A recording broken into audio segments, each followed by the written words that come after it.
Hello everyone, welcome back to my channel. तो friends, आज मैं आप लोगों के लिए बहुत ही यूज़फुल और बहुत ही कमाल की टिप्स लेके आई हूँ जो आप लोगों को डेली लाइफ में बहुत ही आराम देने वाली है। चलिए फिर देख लेते हैं आज की बहुत ही कमाल की टिप्स। फ्रेंड्स, अगर आप मेरे चैनल पे नए हो तो प्लीज़ वीडियो को लाइक एंड शेयर और चैनल को सब्सक्राइब ज़रूर करें।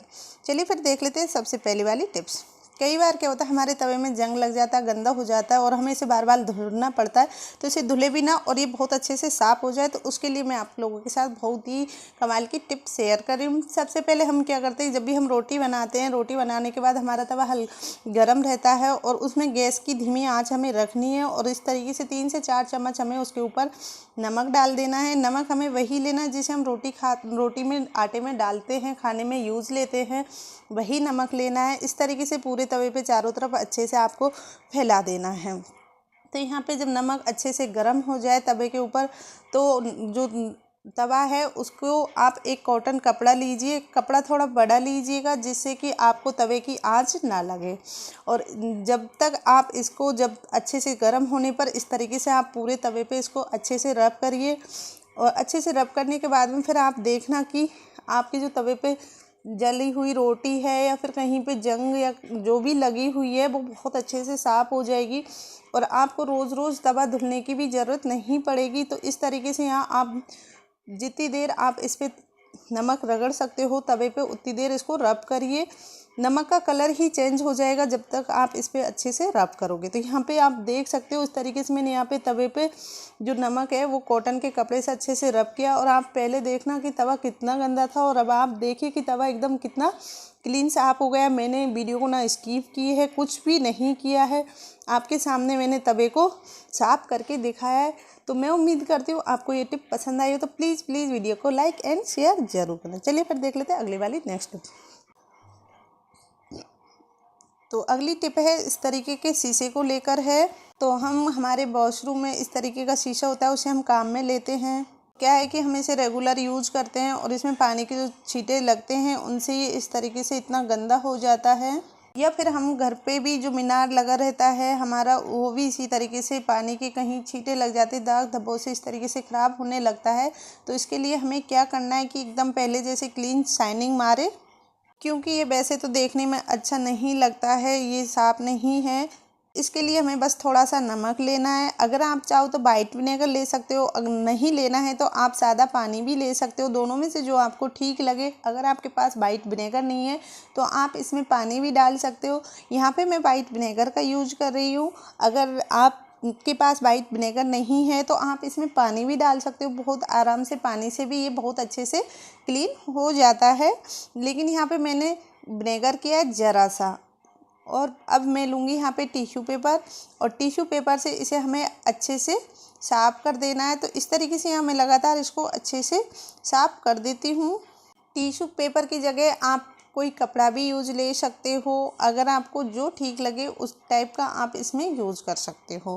तो यहाँ पे जो शीशे के चारों तरफ का साइड वाला जो प्लास्टिक की ये है किनारे हैं, इनको भी मैं अच्छे से आपको क्लीन करके दिखा देती हूँ। तो यहाँ पे मैंने सबको बहुत अच्छे से साफ़ किया है। तो आप देख सकते हो हमारा जो आईना है, शीशा है, बिल्कुल नए जैसा शाइन मारने लगेगा, एकदम शाइनिंग चमकने लगेगा।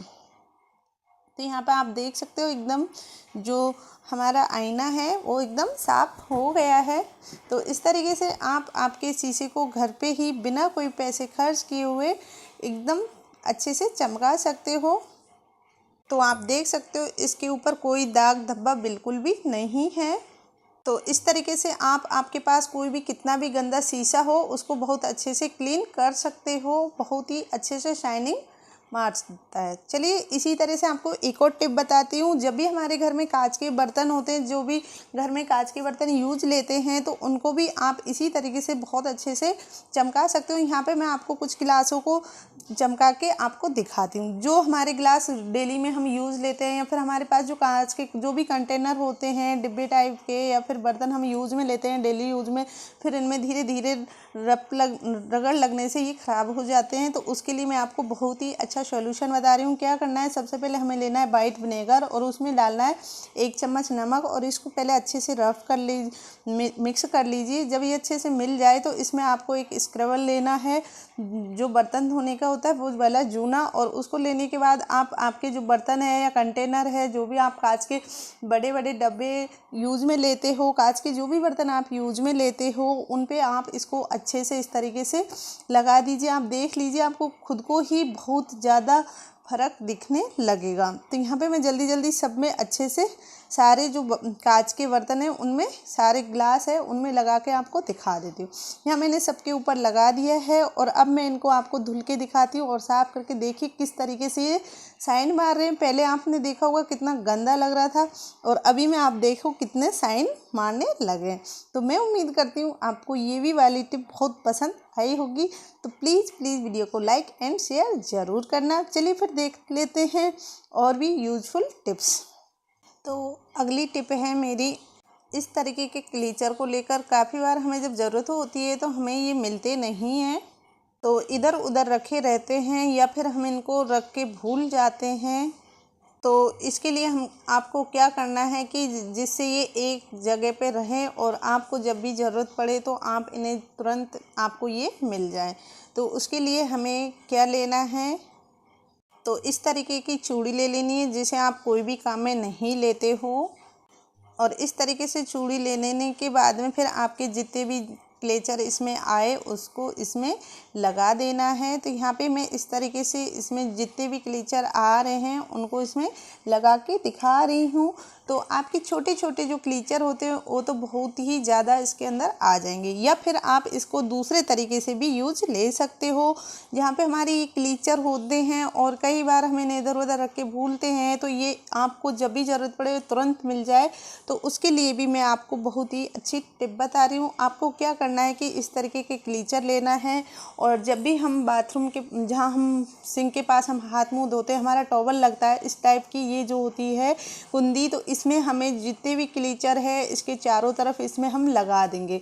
क्योंकि जहाँ पे ये होती है बाथ सिंक होती है वहीं पे हमारा मिनर होता है, वहीं पे मीनार होता है और उसके पास ही हमें ज़्यादा ज़रूरत होती है, हम बाल सूंघते हैं। तो इस तरीके से आप सारे जो क्लीचर है इसमें लगा दीजिए और जब भी आपको ज़रूरत पड़ी तो आपको तुरंत ही याद आ जाएगा कि मेरे क्लीचर कहाँ रखे हैं। और इस तरीके से यहाँ पे मैं टॉवल को भी लगा दूँगी। तो यहाँ पे आपका टॉवल भी एक जगह फिक्स रहेगा, इधर उधर नहीं होगा, और आपकी जो सारी क्लीचर है वो भी अच्छे से सेट हो जाएंगी। इस तरीके से जब भी आपको ज़रूरत पड़े तो आप तुरंत इनको ले सकते हो यूज़ में। तो मैं उम्मीद करती हूँ कि आपको ये वाली टिप पसंद आई होगी। तो कमेंट करके ज़रूर बताना कि वो ज़्यादा अच्छी थी या फिर ये वाली टिप्स। तो अगली टिप्स है हमारे इस तरीके के बॉक्स को लेकर। यहाँ पे ये चश्मे के बॉक्स को लेकर है। जब भी हम चश्मा लेके आते हैं तो चश्मा को तो हम यूज़ में ले लेते हैं और बॉक्स को हम यूं ही फेंक देते हैं, फिर हम इन्हें रख देते हैं साइड में क्योंकि ये हमारे कुछ काम नहीं आते हैं। तो आज मैं इनका आपको बहुत ही अच्छे से यूज़ बताऊंगी कि आपको इनको किस तरीके से यूज़ में ले सकते हो। तो आपको क्या करना है, इस तरीके से एक बॉक्स ले लेना है और आप आपकी वॉच को इसमें इस तरीक़ा से रख सकते हो। इसमें आप काफ़ी सारी भी वॉच रख सकते हो। तो इससे क्या होगा कि आपकी वॉच का गिरने का डर नहीं रहेगा। इसे आप अलमारी में या कहीं भी रखेंगे तो हमें याद भी रहेगा और जैसे हमने रखी है सेम वैसे ही हमारी वॉच रखी रहेगी। हम ढूंढेंगे तो हमें सुरक्षित मिल जाएगी। तो इस तरीके से हम चश्मे का जो खाली बॉक्स का डिब्बा है इसका बहुत अच्छे से यूज ले सकते हैं, क्योंकि वॉच जो होती है वो काफ़ी महंगी आती है और कभी कभार होता है कि हम इन्हें इधर उधर रखकर भूल जाते हैं। तो इससे क्या होगा कि हमारी जो वॉच है उसका खोने का भी डर नहीं रहेगा, तो वो ख़राब भी नहीं होंगी। तो मैं उम्मीद करती हूँ आपको ये टिप पसंद आई होगी। चलिए देख लेते हैं अगली नेक्स्ट टिप। तो अगली टिप्स है फ्रेंड्स हमारी तवा को लेकर। तो इस तरीके से हमारा तवा इतना गंदा हो जाता है, हम जब भी पराठे रोटी या बनाते हैं तो कई बार हम बहुत काफ़ी टाइम हो जाता है, वीक भर हो जाता है, वीक भर में हमारा तवा इतना ख़राब हो जाता है कि हम साफ़ करने के लिए हमें पास टाइम नहीं होता, तो इसके लिए मैं बहुत ही ईजी आपको टिप्स बताऊंगी। कुछ ही मिनट में आप इसको साफ़ कर लोगे और आपके जो हाथों के नाखून है वो भी नहीं घिसेंगे, ना ख़राब होंगे। तो हमें यहाँ लेना है इनो और इस तरीके से इनो डाल देना है। और फिर यहाँ लेना है हमें वाइट विनेगर। आप वाइट विनेगर की जगह लेमन का रस भी ले सकते हो। और वाइट विनेगर इस तरीके से डाल दीजिए इसमें। वाइट विनेगर डालने के बाद में फिर आप इसको कुछ मिनट के लिए ऐसे ही छोड़ दीजिए, ताकि जो इसमें जो गंदगी है उसको ये बहुत अच्छे से साफ़ कर देगा। और अब हमें लेना है यहाँ पर रेक मार्क। रेक मार्क इसमें सबसे ज़रूरी है। और अब रेक मार्क से आप इसको अच्छे से रब कर दिए। आप 2 से 3 मिनट के लिए इसको रब करिए और ये एकदम चुटकियों में ही आपका तवा साफ़ हो जाएगा। तो यहाँ आप इसी तरीके से 2 से 3 मिनट अगर लगातार रब करोगे तो इस तरीके से ये हो जाएगा। तो यहाँ देखिए इस तरीके से ये एकदम साफ़ सुथरा हो गया है। तो यह मैंने 2 से 3 मिनट के लिए इसको रब किया था, तो इसकी जितनी भी गंदगी थी सब निकल गई है। तो अब मैं आपको इसको धुल के दिखाती हूँ। जो आधा तवा है वो आपको इस तरीके से साफ़ करना था। मैंने साफ़ करके दिखाया आपको, मैंने इसमें कुछ भी एक्स्ट्रा नहीं किया है। तो यहाँ पे अब मैं इसको आपको धुल के भी दिखा देती हूँ। तो ये देखिए इस तरीके से कुछ ही देर में आपका तवा, सिर्फ 5 मिनट लगती है इसमें, टोटल ही 5 मिनट में एकदम चमक कर साफ़ हो जाएगा। तो आधा तवे को आप देख सकते हो, इस तरीके से आप इसको साफ़ करिए। तो यहाँ पे मैंने पूरा तवा अच्छे से साफ़ कर लेती हूँ। तो मैं उम्मीद करती हूँ कि आपको ये वाली टिप भी पसंद आई होगी। चलिए फिर देख लेते हैं अगली वाली टिप्स। तो इस तरीके से हम फ्रीज़ में आटा लगा के रख देते हैं। कई बार क्या होता है हमारा आटा बच जाता है और जब हम फ्रीज़ में लगाते हैं तो वो इतना टाइट हो जाता है, इसकी रोटी बनना बहुत मुश्किल होती है। हमें पलोथन लगा के या फिर इस तरीके से हमें इसकी रोटी बनाते, पर लेकिन फिर भी ठीक ठाक रोटी नहीं बनती है।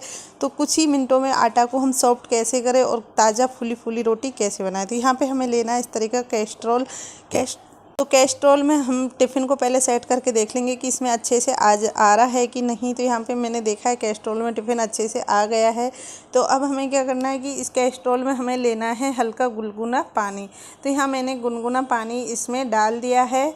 और पानी डालने के बाद पानी उतना ही डालिए जितना आपका जो टिफ़िन है, जो भी आप कंटेनर इसमें आटे में रखना चाह रहे हो उसको इसमें रखें। और इस तरीके से रखने के बाद फिर आप इस ढक्कन को इसके ऊपर लगा दीजिए और 5 मिनट के लिए इसको छोड़ दीजिए। जब 5 मिनट हो जाए तब इसको खोल कर देखिए, जो आपका आटा है एकदम सॉफ्ट, जैसे पहले ताज़ा फ्रेश रोटी बननी थी उसी टाइप की इससे फिर से सॉफ्ट और ताज़ा रोटी बनेगी। तो यहाँ पे इस तरीके से आटा एकदम सॉफ्ट हो गया है। और अब मैं आपको इसकी रोटी एकदम ताज़ा फूली फूली बनाकर भी दिखाती हूँ। तो इस तरीके से आप आटे जब भी फ्रीज में लगाओ या तो आप इस तरीके से आटे को रखिएगा और इससे ताज़ा और फ्रेश रोटी बना सकते हो। चलिए फिर देख लेते हैं अगली वाली टिप्स।